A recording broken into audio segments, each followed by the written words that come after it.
अमेरिकी सदर ने दावा किया है कि ईरान में बड़ी कामयाबी हासिल कर रहे हैं और बहुत जल्द इसका नतीजा देखेंगे। व्हाइट हाउस ने वाजे किया कि ईरान अमेरिका के साथ किए गए वादों से फिरेगा तो अमेरिकी सदर ट्रंप उसे जवाबदेह ठहराएंगे। अमेरिका के वजीर दिफा पीट हेग्सेथ ने कहा कि ईरान आबना हुर्मुज़ पर कंट्रोल नहीं रखता।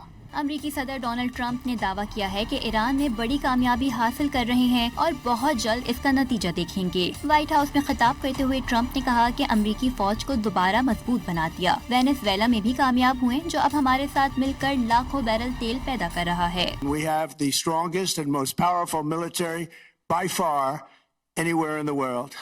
I built it during my first term and unfortunately we're forced to use it now. We won in Venezuela, which is now working with us to produce millions and millions of barrels of oil.